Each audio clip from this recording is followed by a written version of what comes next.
పొద్దున్నే చెప్పడం జరిగింది మీటింగ్ ఏర్పాటు చేయాలని.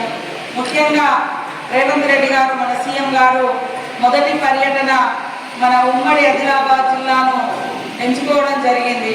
ఆ రోజు కూడా ఆయన మరి పిసిసి అధ్యక్షుడు కాగానే మొదటి పర్యటన కూడా మన ఆదిలాబాద్ జిల్లా నుంచి మొదలుపెట్టి భారీ బహిరంగ సభ ఇంద్రవెల్లిలో మరి దళిత గిరిజన దండోరా పేరుతోటి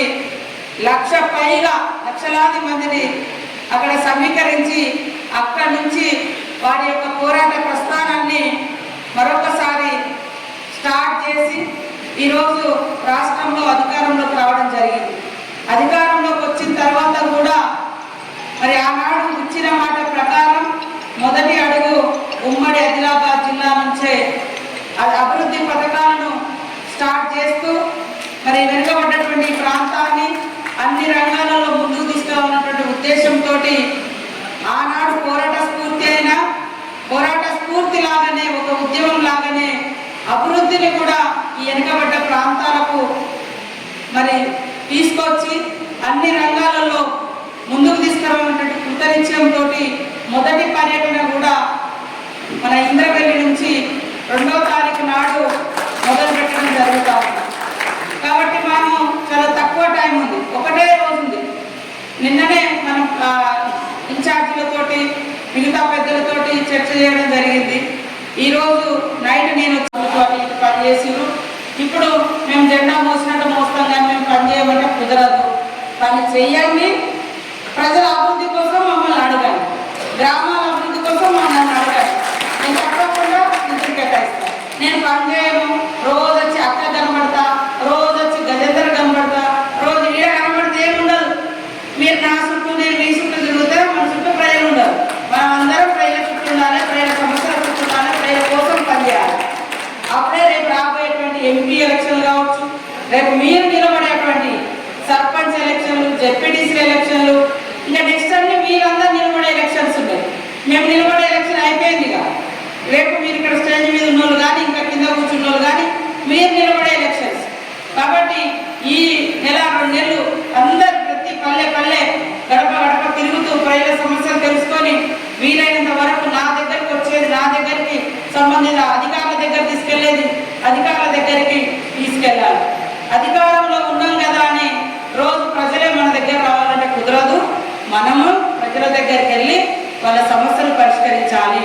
కాబట్టి ఇప్పుడు మీరు కూర్చొని చేయాల్సింది, నేను మళ్ళా మీ మీటింగ్ అయినాక 1000 మందితోటి ఇక్కడ మీటింగ్ పెడతా.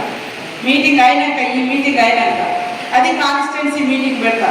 మళ్ళీ ఎంపీ ఎలక్షన్ల కోసం సేమ్ టైంలో మీరు ఇప్పుడు క్లస్టర్ల వారీగా అంటే 5-6 గ్రామాల లేదా ఎంపీటీసీల వారీగా బాధ్యతలు ఇచ్చి ఆ లిస్టు, ఆ ఫోన్ నెంబర్లు ఏ ఊరు నుంచి ఎంతమంది వస్తారు ఇవ్వండి. అదంతా రివ్యూ మళ్ళీ 1000 మంది ముందట నేను రివ్యూ చేస్తాను. అప్పుడు ఇప్పుడు ఇచ్చిన లీడర్లు పేర్లు అప్పుడు ఏం పని చేస్తారు అనేది మాకు తెలుస్తుంది. అప్పుడు మేము అడుగుతాం.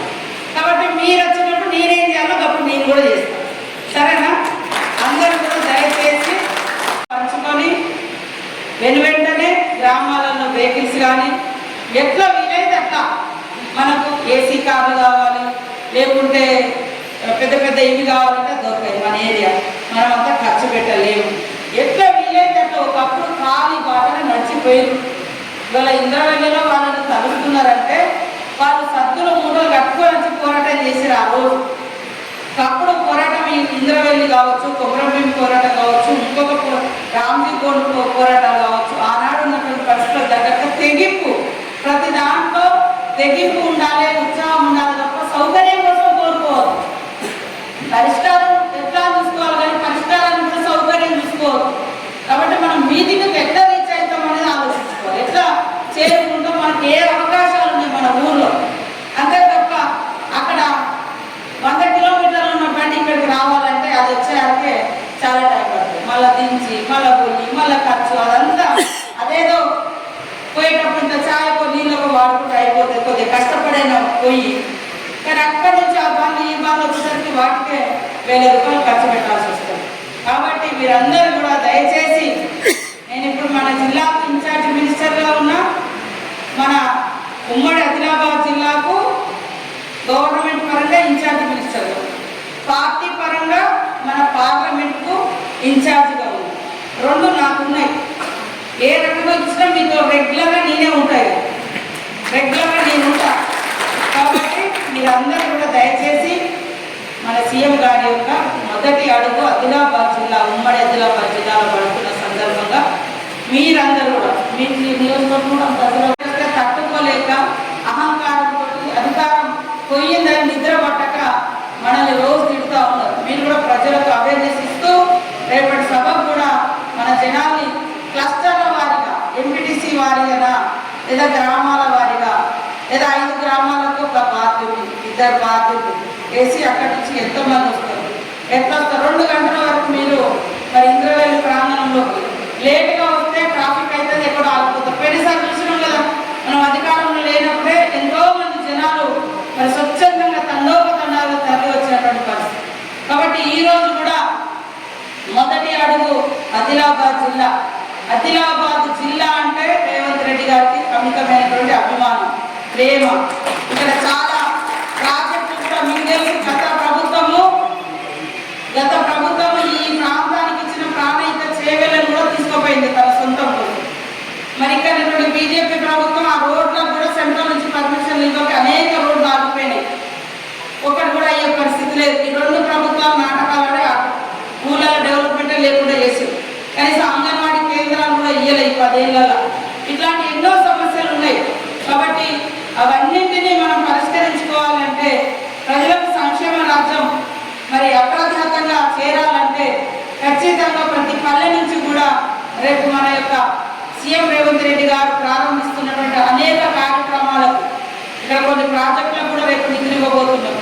కాబట్టి అట్లాంటి కార్యక్రమానికి మీరందరూ కూడా యుద్ధ ప్రాతిపదికన రావాల్సిన అవసరం ఉంది. పోయినసారి కొన్ని మిస్టేక్స్ అయిన ఎన్నికలలో లేట్గా టికెట్లు ప్రకటించడం